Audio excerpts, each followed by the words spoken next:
You've come to the right place if you're looking to create, launch, and scale a high-value online training program. I'm your guide, Chris Badgett. I'm the co-founder of LifterLMS, the most powerful learning management system for WordPress. Stay to the end. I've got something special for you. Enjoy the show. Hello and welcome back to another episode of LMS Cast. I'm joined by a special guest. Her name is Jill Schulman. You can find her online at jillschulman.com. Check out her newsletter. We're going to dive deep today into bravery, into leadership, and Jill's story. She's a U.S. Marine Corps veteran. She's a corporate leader. She's been involved in academia. She's done a lot of things, and she's out there to help a lot of people. But first, welcome to the show, Jill. Thank you. Thanks for having me. What lit the bug for you for leadership? Like, where did that, there's always a seed for that story. Where Yeah, was that just seed for you? I think it started as a Marine because I was a Marine Corps officer. So they teach us a lot about how to be an effective leader in the military. And then when I got out of the Marine Corps and I went into corporate America, I got promoted pretty quickly into a leadership position. But you know what my biggest aha was? How I didn't know crap about leadership. I thought I knew it all. And I was with a large pharmaceutical company that invested a lot in leadership development, and they had us go through classes. And I kept having these moments where I'm like, well, I'm doing it wrong.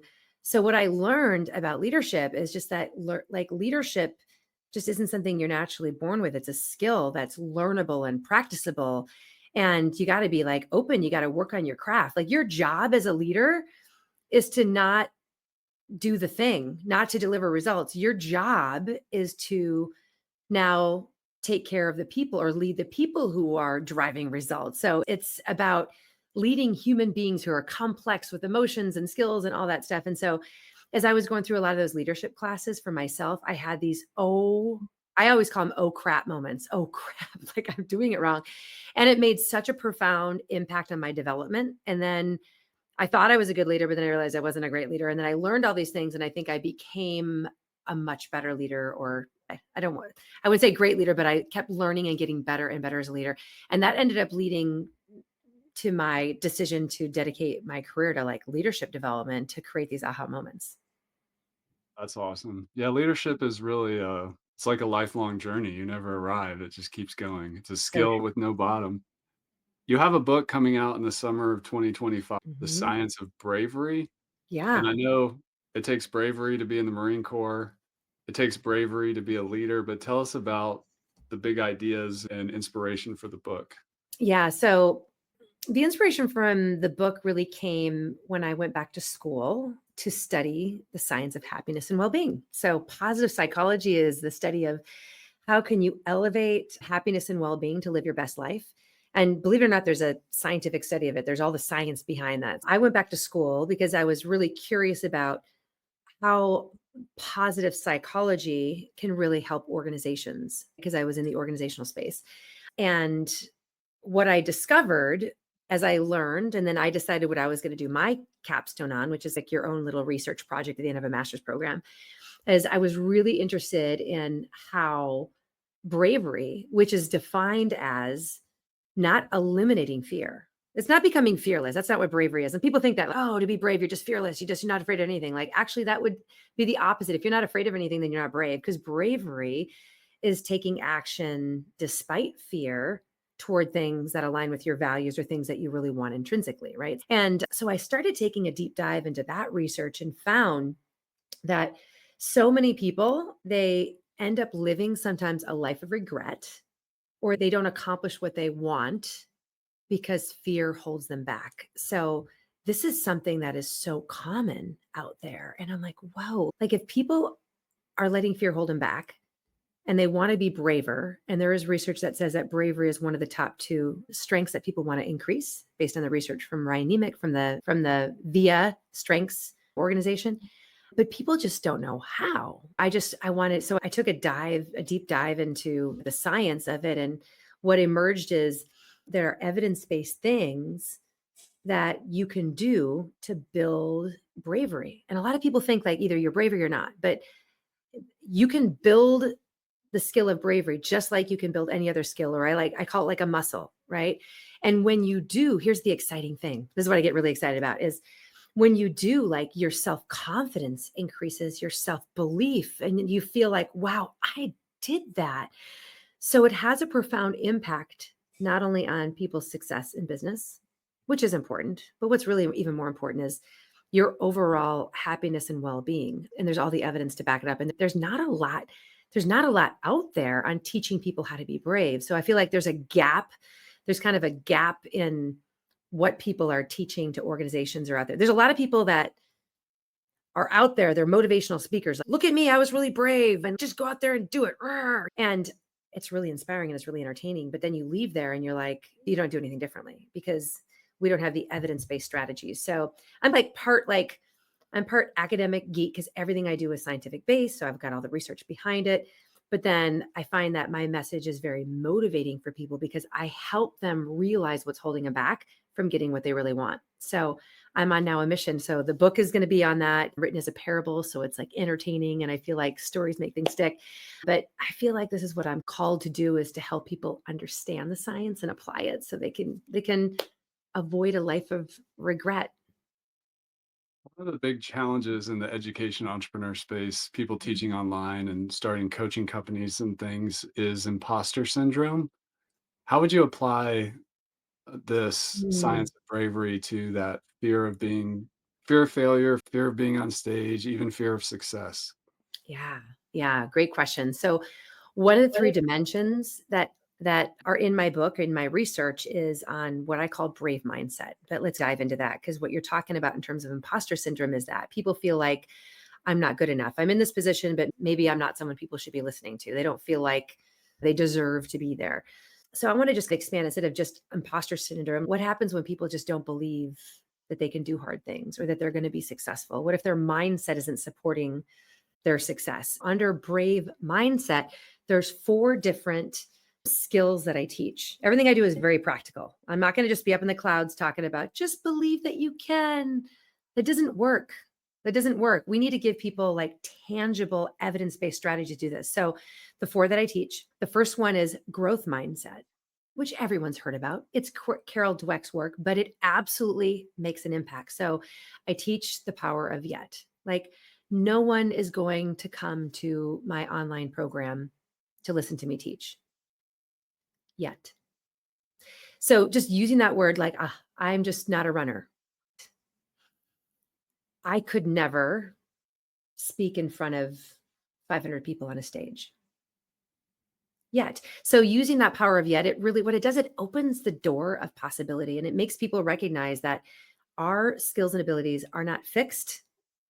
They can grow with hard work and effort. Now, it's not going to be easy. So, within growth mindset, too, the journey to get there won't be easy, but it's possible. So, just helping people understand that it's possible. So, I always start there. That's the first step. And then we build on that and go, okay, so if you believe it's possible and the journey isn't going to be easy, then we get into the second mindset, which is stress is enhancing mindset. So, there's a lot of work that's newer in the world of psychology on the psychology of stress, right? Kelly McGonigal, Aaliyah Crum, and others, they've done research on this. And what they found is if you believe that challenges and stress are bad, then they will be bad and they will hold you back.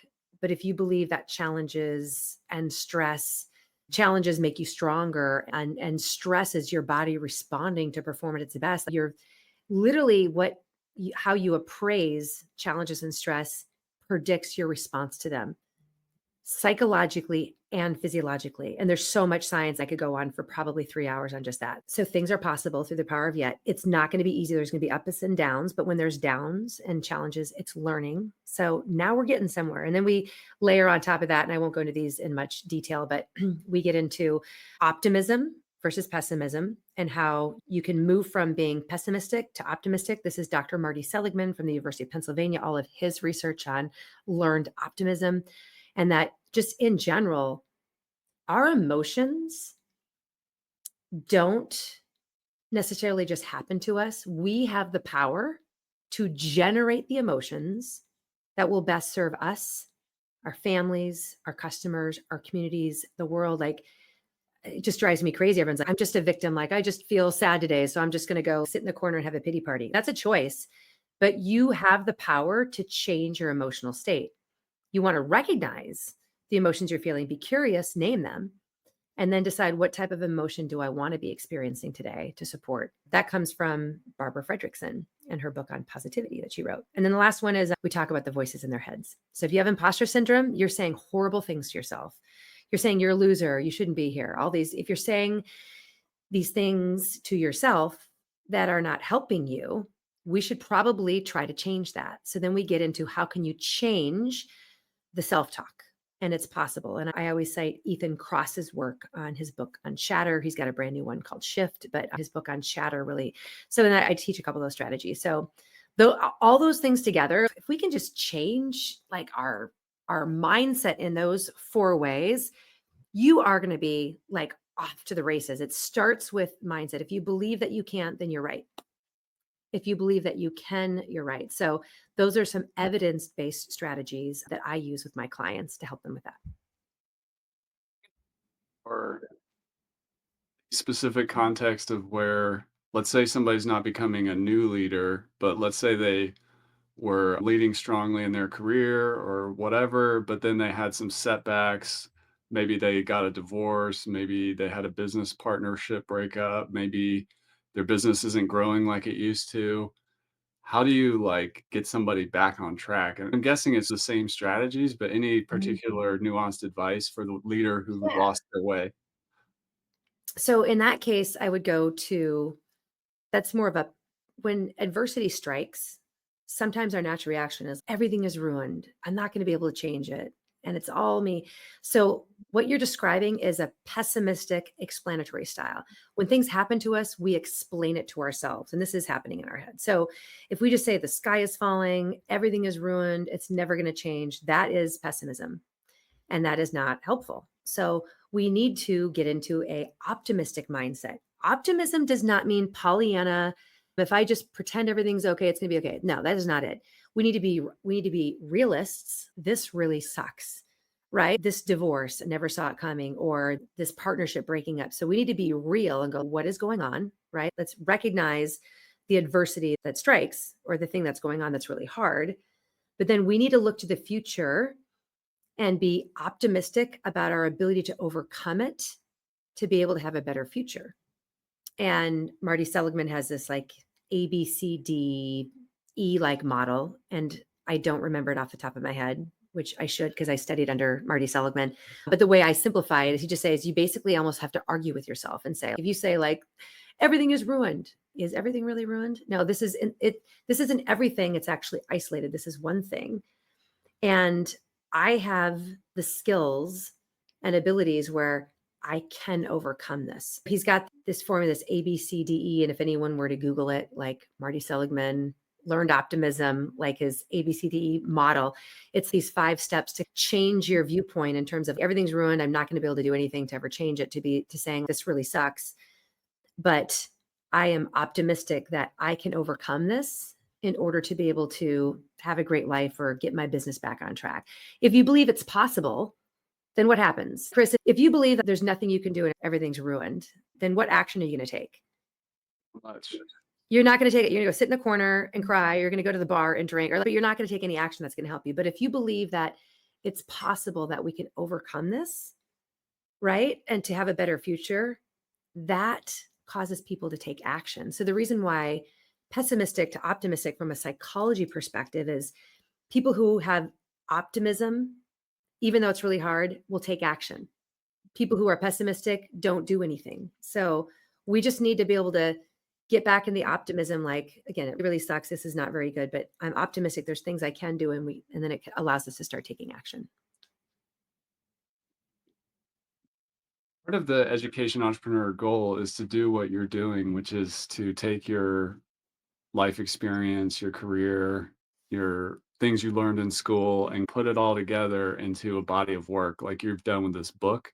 What do you think came together for you to be able to create this body of work and stay focused and lead the project, manage the Mm. project, get it done?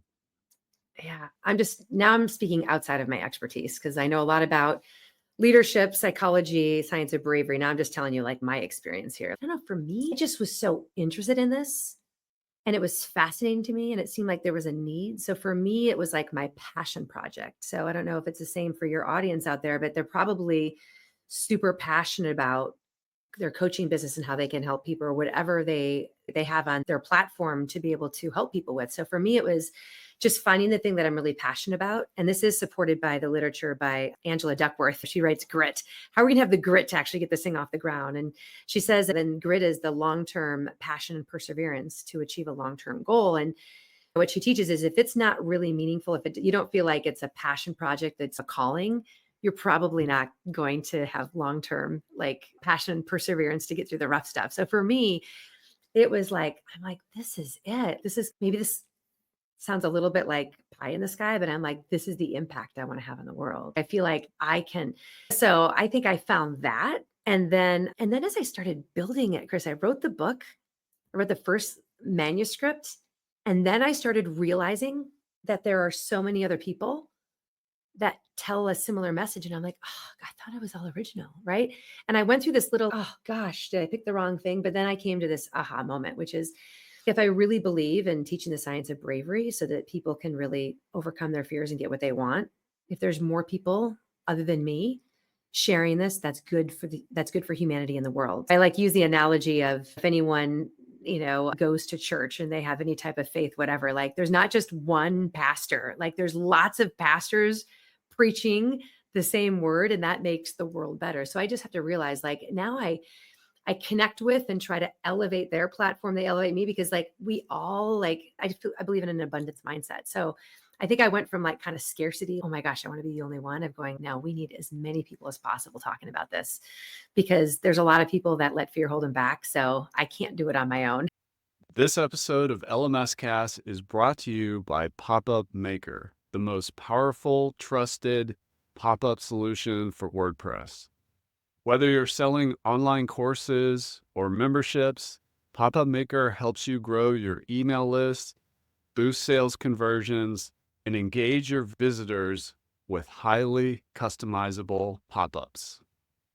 Imagine creating custom opt-ins, announcements, and promotions that actually convert. I personally use Pop-Up Maker on my LifterLMS websites for lead magnet opt-ins, cart abandonment, upsells, downsells, and guiding users to helpful content. Pop-Up Maker is an essential tool for growing my email list and making more money online through my website. Ready to take your website to the next level? Head on over to wppopupmaker.com/LMScast and save 15% on your order. Discount automatically applies when you visit through that link. Pop-Up Maker also has an awesome free version, so you can just use that as well. Go to wppopupmaker.com/LMScast and save 15% off your order or get started with the free version now. Get more leads and sales on your website with Pop-Up Maker today. Now back to the episode. Love that. I love that. Tell us something about that you learned about leadership that for somebody who wasn't in the military, like what's something that the military uniquely teaches about leadership that civilians may not know about or at least have as easy access to training on or something like that? There's two things that come to mind. Number one is the camaraderie that we feel in the Marine Corps is so unique. It's like going through really hard things together makes you bond like nothing else. So I think sometimes when you can do, how do you create that same experience sometimes in a corporate environment or with a team that you lead if you have a small business is sometimes you got to get out of the office and do something that's maybe challenging or like physical or something like that. And it's amazing how that can create some bonds. So I think that's just, you go through I didn't go through boot camp. I was an officer, but I went through like officer candidate school. I went through the basic school, just going on missions, deploying with other people. I think that's one thing. And then the other thing that comes to mind, I had it on my mind. This is the other thing is the Marine Corps and all services, we are taught to always first share commander's intent. And it's like, what is that? And the commander's intent is really just making sure every single time you task someone or give a mission, you always talk about commander's intent is the why of the mission. And that way it allows agility in execution with your Marines. So instead of my Marines just saying, go attack the hill, I'd say the commander's intent is we're trying to secure this area to be safe for the local civilians and to eliminate the threat. That is the whole commander's intent, right? Now, your orders, your mission is to attack the hill, right? And get the enemy off of it. But I need to give them the why to give them agility and execution. Then you need to trust for me, is to trust my Marines. If my Marines are moving over to the hilltop and the enemy moved off and a bunch of kids are flying a kite on top of the hill, do they still attack the hill? So just taking the time to communicate commander's intent, which is just, it's really the why. Like, why am I asking you to do the thing? Because when they understand the why, they're more motivated intrinsically and they're going to make better decisions. They're going to be more innovative and more agile. And I don't see that enough in corporate America. I think we just say, just do this thing, right? But when you just take that extra moment to tell them the why, they feel like, Chris, if I was doing it to you, first of all, you're going to feel respected. I'm like, let me tell you the bigger picture on what we're trying to accomplish here. So this is really the intent behind what we're doing. Your job is you're this little piece, and this is what we're asking you to do. But I want you to understand how it plugs into it. So then you already feel like more respected and valued because you're like, oh, wow. So you're motivated, you're more informed. And then when Murphy's Law happens or like something, they actually understand how to make the best decision to fulfill commander's intent. Cool. Very cool. Tell us more about the decision to do parable for the book. I love it because story is such a powerful teaching tool. Well, particularly when you're coming from there's all this science, right? And this Yeah. study and this resource and this long list of like sources for the book or whatever. But yeah, tell us about the parable and story teaching through story. Yeah. I think stories make things stickier. And I think of some of the books I've read over the years on leadership. Like, I love The 1 Minute Manager. I think one of the best leadership books ever written was The 1 Minute Manager by Ken Blanchard and Spencer Johnson. I don't know. Have you read it?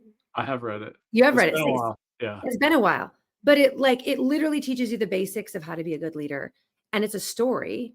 And it sticks. And so when I go to companies, and especially when I have new leaders, I make that required reading. I should be getting a little commission or something from the Ken Blanchard company because I'm selling so many of these books, but I love it. I have them read that, and then they come in and then we do some skill building on the things that he teaches in the book of setting expectations and giving praise and feedback. And the other personal motivation, so I love The 1 Minute Manager, Who Moved My Cheese, The Energy Bus, like all these, like John Gordon is a master of parables. And when I pick up a John Gordon book, when it's a parable, guess what? I read the whole thing. Have you ever picked up a story and not read the end of it? But how about business books that have all the science in it? Do you pick it up and read it cover to cover?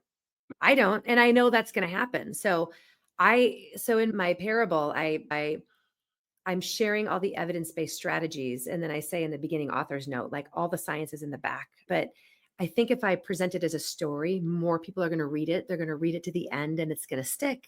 And hopefully you guys just trust. And if there's any nerds out there like me, because I'm a nerd, if someone tells me something, I'm like, I want the studies behind it. So I want it. But what I personally want is give me a story and then give me all the science in the back.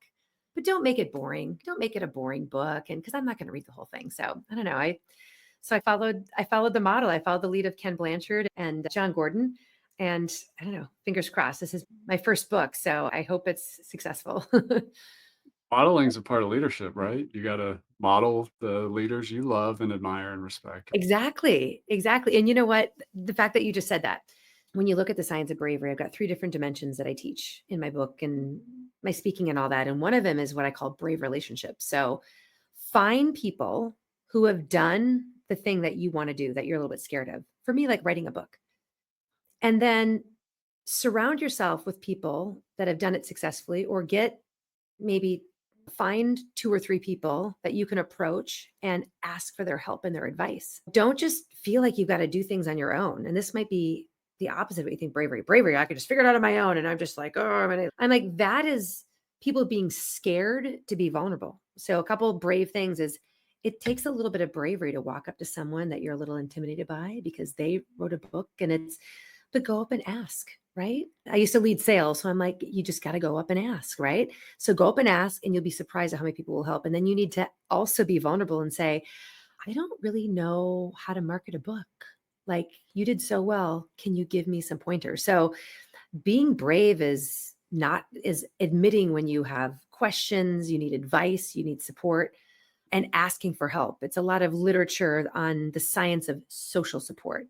If you have the right social support and you ask for help and you get the support, you're more apt to achieve your goal. I'm telling people to do this, not just because I found it successful. The literature, the science supports it, that if you have people that can help you in the journey that have done it before, you're going to be more successful.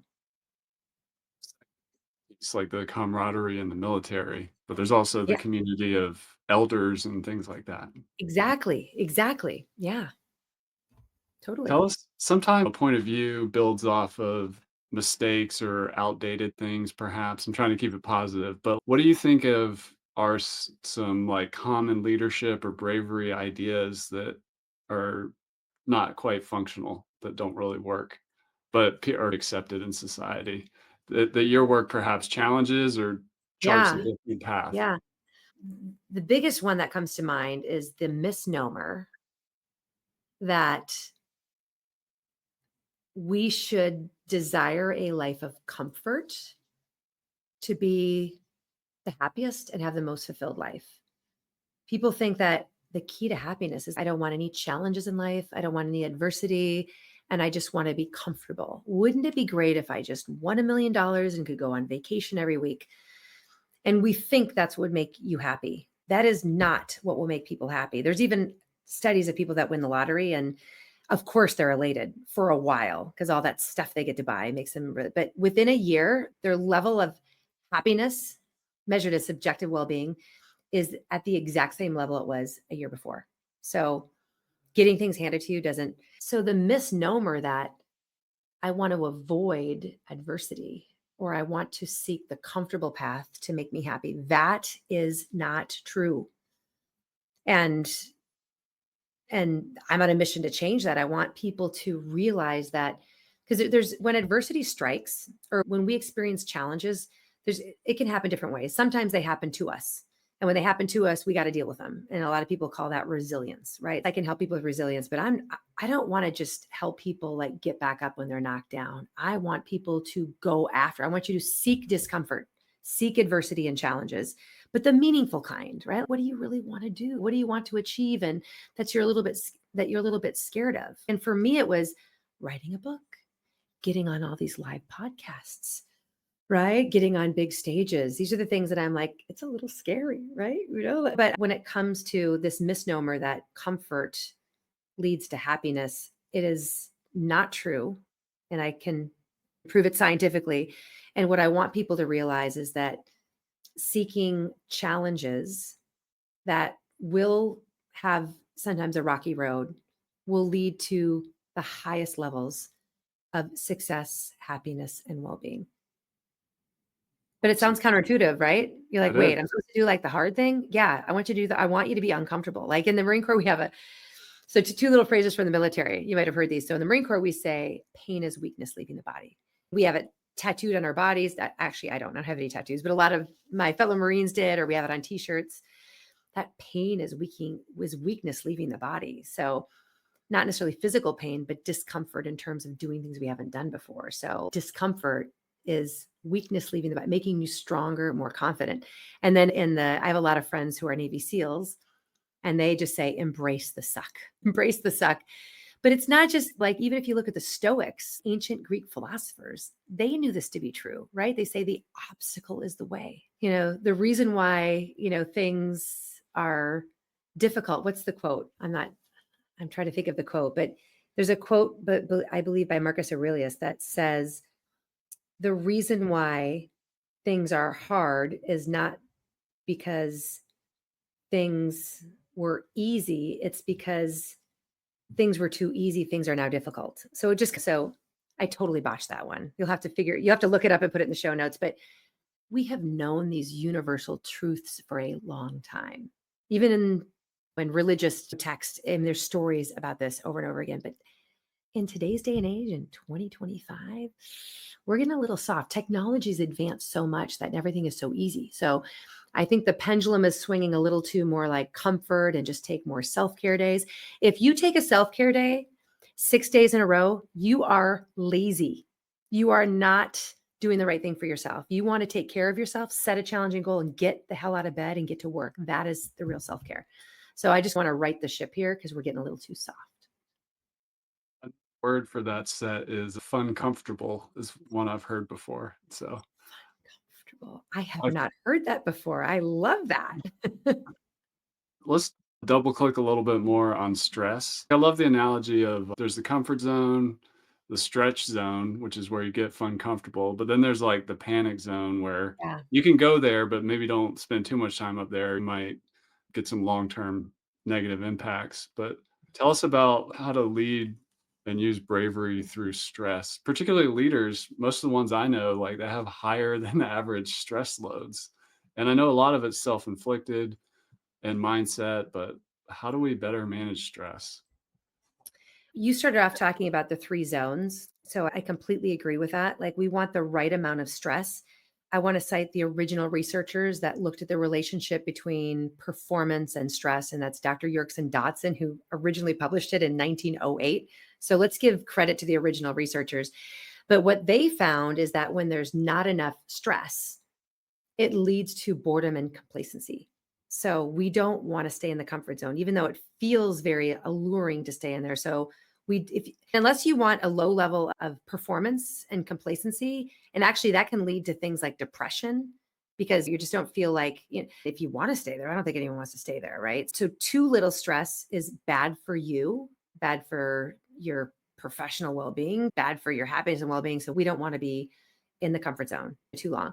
On the opposite end of the spectrum, what they found, if the level of stress was too high, specifically, or if people feel like it's impossible or there's never a break, then that can lead to lowers the level of performance and well-being because that leads into that chronic stress, which can lead to burnout. So we think of this as Goldilocks and the three bears, right? You don't want too little, you don't want too much. You got to find the middle. And really the middle, and this is where bravery comes into, is you got to figure out like what is a little scary for you, but with hard work and effort, using the power of yet, I can accomplish it really in the next 6 to 9 months. So, like for me, like getting on a stage of probably 500 people, that's comfortable for me. Getting on the stage in terms of in front of 5,000 people, now that's uncomfortable for me, right? That would be a good challenge for me. But people who have never spoken before. So for me, it's in the comfort zone to be speaking to an audience of 500. But for people who've never spoken before, that might be in their like panic overwhelm area. They maybe for them the top of their curve would be I'm going to speak in front of 20 people like to start off. So it's just realizing that everyone has their own curve, and that's what bravery is. It's your perception of how challenging it is for you, and it's different. And then I love because I live in Southern California, like you got to ride the wave. So if this is the curve, which looks like a wave, right? When you get in that curve, right, or when you're at the top of that curve, which is kind of like the top of the wave, you can ride that wave moving forward and do more and more challenging things. And that's really the research by Csikszentmihalyi in his book called Flow. Have you ever heard of people say get in the flow? That's flow. Flow is you're right on the edge between you're doing something where you're challenged, but it's engaging because it's like you're trying to get a little bit better, but it's not too far where it feels impossible. So you want to get in that flow state. That is the sweet spot. So that would be my advice. Are you just think of that curve and go, maybe I need to like dial back a little bit, right? So I'm in that healthy curve, which leads to happiness, higher levels of well-being, and physiological health. If I'm too bored, should I challenge myself a little bit more? Yeah. So hopefully that helps. Awesome. Last question for you, Jill. If you out there watching or listening is really inspired and they're waiting on the book, but what's one action or one project or one mindset shift to focus on like today immediately, like after this episode ends, to start moving in a more Yeah. brave leading direction? Yeah. I think the most foundational one is the power of yet, which I've talked about. But you can believe and dream and create a vision board and manifest and all this stuff. But if you don't take any action, you're not going to be able to accomplish crap. So I want them to believe they can. But then the second dimension in my model that I teach is called brave action. You've got to align your actions with your goals and your ambitions. So this comes down to ruthless planning, prioritization, and focus. And this is the real self-care. I want your audience to make a promise to themselves. I want them to make a promise to themselves that they will, and this is literally where I want you to get out a calendar, right? And go, what is this thing that I want to do that I've been a little bit shy of doing? And then I want you to add the word yet. And I want you to develop a plan. What can I do over this next week to start taking little steps in that direction, to start exploring it? I want you to put it on your calendar. And then here's the hint too. It has to be the first thing you attack first thing in the morning. A lot of the research by Baumeister, who talks about motivation, says that we only have so many psychological resources to keep us motivated, especially if something's hard. What we normally do is we look at our to-do list, and the thing that we're like, oh gosh, that's the scary thing, we put it till the end of the day and we do all the easy stuff. And then we wait until the end of the day. And then what happens at the end of the day? We push it back to the next day, and then we procrastinate. So make a promise to yourself. And if this is just one tip that will change your life, is keep your word to yourself. Every day, get out of bed and make the promise to yourself. And then you get a dopamine hit. You're going to feel so great, right? Keep the promises to yourself. And I'm okay doing a day of rest, right? One day a week, just veg out and do nothing and do your rest. The other 6 days, get after it, get it to work. And it's for you. It's a promise you to make yourself. So if they believe that they can do it with the power of yet, and they make promises to themselves, and they follow through on those promises, that can change their lives. Jill, it's been awesome. Tell everybody how to connect with you, a little more about your book, and where to find you online. Oh, thank you. If you've actually gotten to the end of the podcast, you're already thinking like Jill is quite a nerd because she cites all the evidence. However, I promise the book and my website, I try to make it something that's interesting to all. If people want to go to my website, or if you want to follow me on really any social media, I'm on Instagram, I'm on Facebook, I'm on YouTube. I'm trying to think of all the things. I've got my website, which is jillschulman.com. And what I try to do is I try to give little tiny messages that give you that little bit of motivation each day. And you and I talked about that at the beginning. So if you do use social media to help you achieve your goals, and so make sure you subscribe to people like Chris and what he's doing, because it helps you in your specific business. For me, if it helps you and you want me to give you some tips and kick you in the butt a little bit, because I do that a little bit. If you follow different people, and when you go to pick up your phone, if that is your feed, like that is a positive use of like social media, right? So I would love if it helps them. If you want to increase your bravery, and you can, it's like a muscle, but you got to keep doing it day in and day out. So that's why I make a commitment to my audience and my followers that at least 3 days a week, I give a message, always with a little bit of evidence, but something that's going to motivate you to be brave, to move toward your goals. So go to my website. You can sign up for my newsletter. There's a free assessment on there too, to take a bravery assessment, some free resources. But if you follow me and sign up for my newsletter, I think you'll get a lot of value. You can find her at jillschulman.com. Thank you for coming on the show, Jill. We really appreciate it. Thanks for the inspiring message and all the strategies and tactics there. It's been amazing, and I can't wait to read your book. Thank All you. right. Thank you so much, Chris. Have a great day. Bye.